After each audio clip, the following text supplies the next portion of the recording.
Let me ask you this question, which is, why are you so interested in this biblical story as opposed to any other biblical story? Well, that is because, first of all, Jesus believed in the flood model, and it's the basis for the entire authenticity of the Bible. If you can prove that the Genesis story is false, you have destroyed the entire belief system on which Christianity is based. So that's why we use this model to show people that Noah's Ark was real and that the story is true.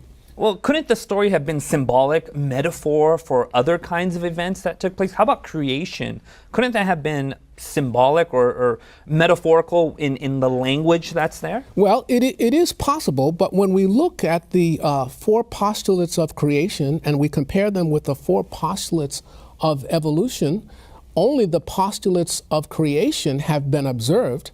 Evolution is based on 4 major ideas. None of them have ever been observed. Number 1, that life comes from non-life. We have not one single example of life coming from non-life. Number 2, that all the life forms that we have today came from single-cell life forms.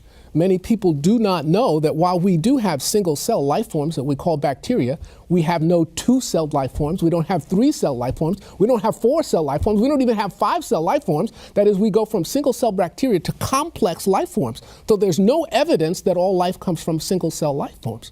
The third postulate of evolution is that time and chance drive evolution forward, of course, and time works against evolution. The chance of one simple 100-unit protein coming together by accident this is a very big number. Time and chance make evolution absolutely impossible. The fourth postulate that evolution is based on is that what we see today, minor genetic variation in species, is evidence of macroevolution. So because cats are different colors, dogs are different sizes, that means that fish turned into cows. And of course, we know that that's not true because Mendel proved that all the genes that exist today, you can shuffle them around, but there are no new genes that were created.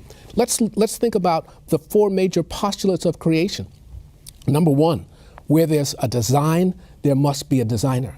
We see codes in DNA. Codes are evidence of intelligence because you have to translate from one language to another. We have not a single example of that happening by accident. Number 2, that the Earth, the solar system, the universe, and the galaxy are young, measured in thousands of years, not millions or billions of years.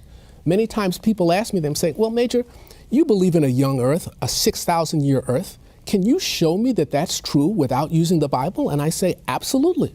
What's the oldest living thing on the planet? The oldest living thing on the planet? Trees. How old are the oldest trees? 4,500 years. That takes us back almost exactly to the year of the flood, okay, in 2500 BC. Remarkable. Number 2, I'm saying, look at the sky. We call solar nebulae. A solar nebula is what we see from a supernova when a star explodes. It leaves a gas cloud. Because of our radio telescopes that we have now today, we can look deep into space and we can actually count the number of solar nebulae that are there. And how many are there? A supernova takes place about once every 26 years. How many solar nebulae do we have? 6,000 years worth. That's impossible in a universe that is billions and billions of years old. And we have other evidences such as alpha decay that we do in our program that most people don't understand that also shows that the Earth is 6,000 years old. So that's the second postulate that proves that the biblical story of creation is true. Life that we see today are the basic kinds of animals and plant life that were originally created. So we can test that. You can breed dogs, you can breed cats, but you can't breed cats with dogs. So there are limits to how far we can go. And lastly, that is, Earth experienced a worldwide flood in approximately 2500 BC, 1656 years after the world was created. The world is filled with limestone. Limestone is sedimentary rock. It precipitates out of water. The entire Earth was filled with water. Every mountain chain in the world, including Everest, has sea life on top of that mountain. The mountains rose out of the water, so we know that there was a worldwide flood. Let me pose a question to you, and Mark and Lise, feel free to jump in this. And that is this. Most people who don't believe in God aren't card-carrying members of the atheist club. They haven't studied molecular biology. Yes. Why don't they believe in God? What is the struggle there? Neil, I'm going to tell you, that's a very good question.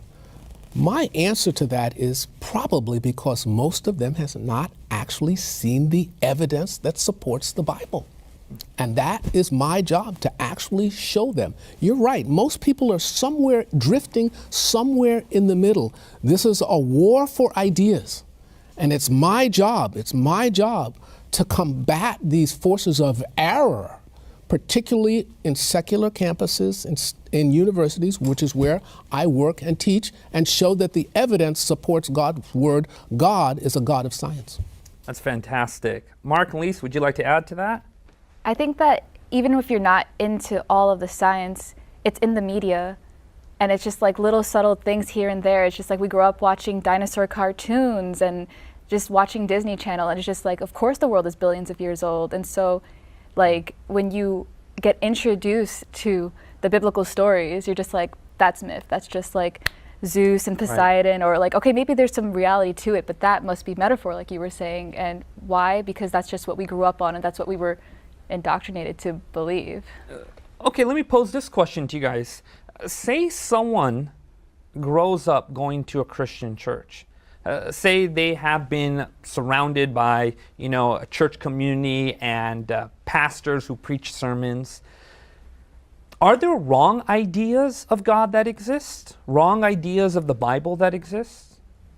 Well, certainly they do exist, and they exist in church. Many people don't know that some of the largest religious denominations actually support evolutionary theory, and I'm really sorry to hear that. It is important that people test any church that they go to against the Bible to make sure that it is accordance with the truths of the Bible. Jesus believed in the flood story. And he said that he was coming again and it would be just as in the days of Noah. So if Jesus believed it, it's very difficult for me to understand how you could call yourself a Christian if you don't understand or accept the story of Noah's flood and the creation story. And of course, it's important to understand the science that goes along with that. We have to do, as educators, I'm an educator, I have to do a better job in making sure that people understand and that they know the science, that it's not just based on faith.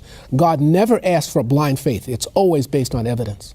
I really appreciate this discussion. I think what I'm hearing here is that with the evidence that you are presenting, you are providing a space for faith.